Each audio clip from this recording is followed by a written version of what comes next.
Alright, what's happening, y'all? It's your boy Rico from Street Scores coming today with a Rico report. A lot to discuss today. First of all, the Washington football team is scouting 2022 quarterbacks, and it may not even be the guys you expect.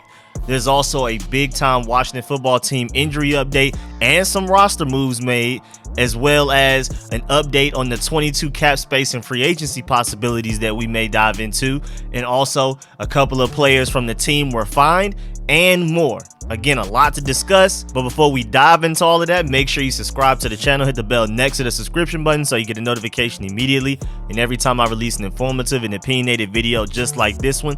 Also, make sure you check out the rest of the channel. All of my videos are organized in playlists. I even have a comedy playlist for all of my funny videos, and that Saturday live stream watching some college football, I may do that just about every week.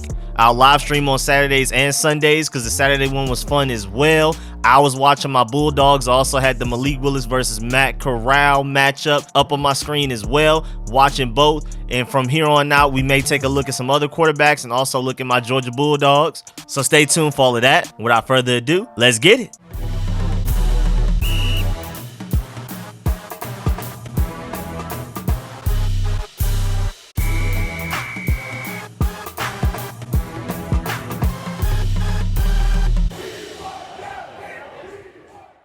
All right, so first of all, we got to take a look at some of the quarterbacks and players in general that the Washington football team has already started scouting and have sent notable guys to those places, because we're not just sending a random scout. We're sending GMs and national scouts to go scout these quarterbacks and players. Of course, that Liberty Ole Miss game, a lot of teams sent guys. Matter of fact, 16 NFL teams sent guys to go scout that game, and we were one of them. And again, we're out here sending top guys. We sent our GM Martin Mayhew to that game. And that game pretty much went how I expected it. I didn't expect Malik Willis to have 3 interceptions, but I did expect a couple, and I expected Matt Corral to outplay him because Matt Corral is on arguably one of the best teams out of any 2022 quarterback from this upcoming draft. And Malik Willis is easily on the worst team out of all of those quarterbacks. Between Malik Willis, Matt Corral, Carson Strong, Kenny Pickett, Sam Howell, Malik Willis is easily on the worst team. Matt Corral is on one of the best. So I wasn't surprised by the result.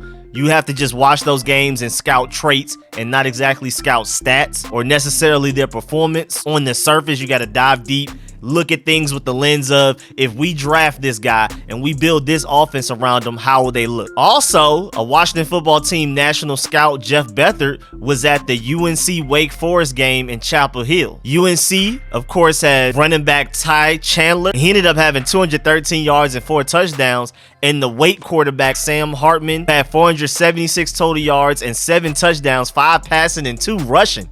And of course, UNC is the place where Sam Howell plays, so they were also scouting Sam Howell at the same time. So far, just off of these 2 games alone, we have Sam Howell, Malik Willis, Matt Corral, Sam Hartman, and running back Ty Chandler is some of the notable guys that they've already sent people to scout in person. And then also 15 NFL scouts and 3 bowl game representatives went to the Virginia Tech versus Boston College game. I'm assuming they went there to scout Virginia Tech quarterback Braxton Burmeister as maybe like a later round option in the draft, but he ended up getting hurt in the first half, so they didn't get to really see much from him anyway. Maybe he still is a late round option though. I haven't watched anything he's done yet, so I don't know how good he is at all. If you don't play in the SEC, or if you're not a potential top quarterback prospect, not gonna lie, definitely have not watched any of your games so far this season. But I'll get there. January through April, we'll start looking at all of those other guys. Moving on, we also have some injury updates and roster moves. First of all, we held a practice today, and Brandon Sherritt with his knee injury, William Jackson with his knee injury, and wide receiver De'Ami Brown, all of those guys with knee injuries practice in some capacity. Right tackle Samuel Cosme with his ankle, and also Eric Flowers with his ankle also practice in some capacity, and Antonio Gibson with his shin injury. And then on the side field, you had tight end Logan Thomas with the hamstring injury,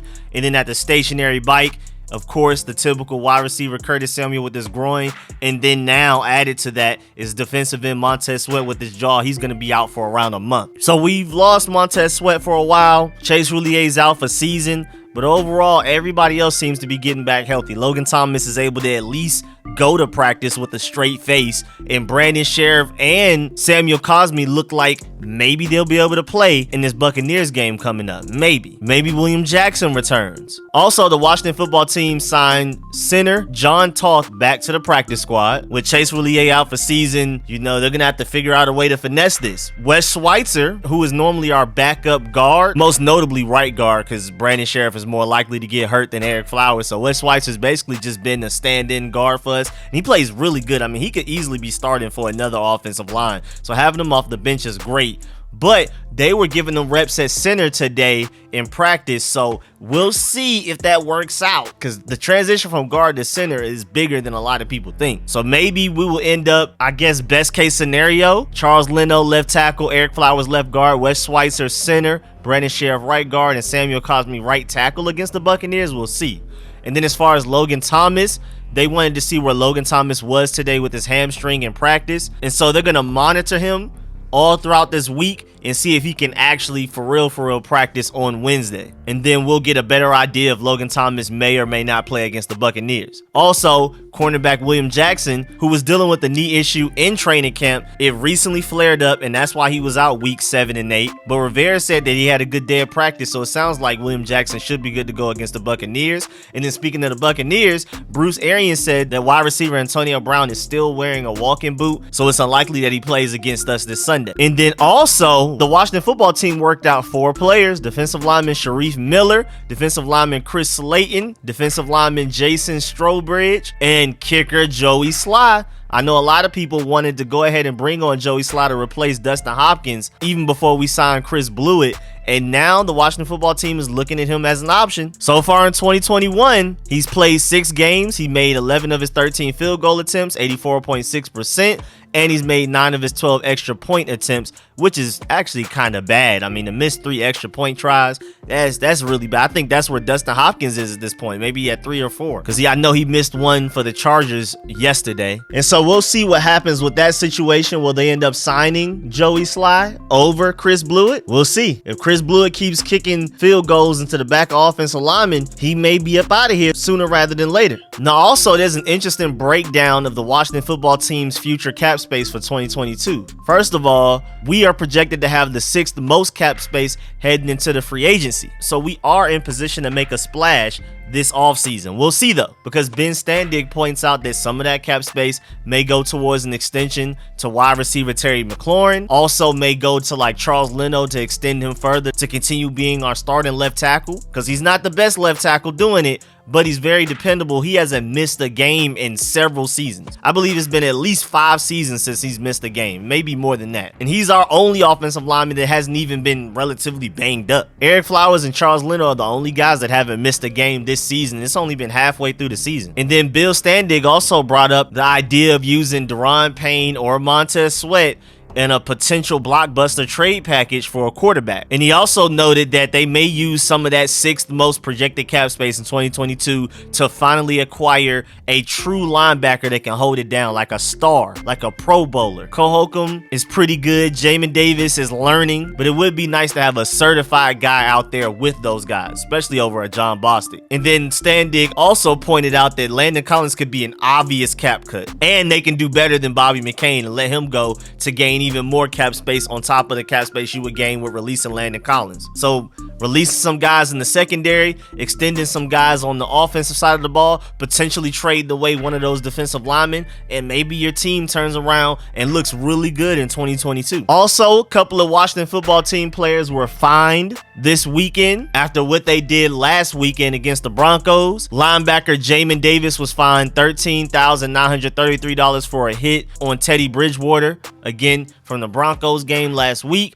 And running back JD McKissick was also fined $9,333 for unnecessary roughness against the Broncos. And then the last thing before we get up out of here is our offensive line very underrated, along with Terry McLaurin as well. First of all, the offensive line is 2nd in both pass blocking win rate and run blocking win rates. even with all of the injuries. Again, Charles Leno and Eric Flowers are our only 2 starting offensive linemen left right now. We'll see what happens against the Buccaneers if we get Brandon Sheriff and Samuel Cosme back, but that's amazing that our offensive line, even with the injuries that we've had and how much we were skeptical about them going into this season, even while fully healthy, even at 100% availability, and now they're one of our brightest spots on the team. You can argue it's our best position group. Again, I mean, especially the fact that these are backups that are putting in this type of work as well. And then lastly, Terry McLaurin has 19 contested catches this season, most in the NFL. You could do with that as you will. Like, is that a great positive for Terry McLaurin? Of course. Is he one of the most underrated receivers in the NFL? Of course. But does that shine a negative light on Taylor Heineke for Terry McLaurin to even have to do those things? You be the judge of that. But yeah, man, that's the end of this video. Please get in the comment section. Let me know how you feel about everything discussed in this video from beginning to end. Also, please like this video if you liked it, if you learned anything.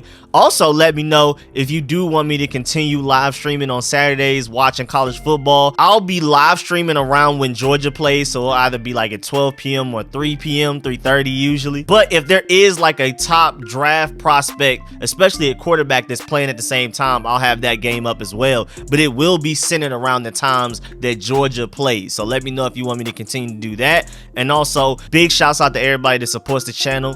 Shouts out to everybody that donates to the channel, man. I really appreciate y'all. A special shouts out to all of my sponsors, especially my Pro Bowl sponsors, whose name you see scrolling on the screen right now, man. I really appreciate y'all. Catch y'all later. I'm out.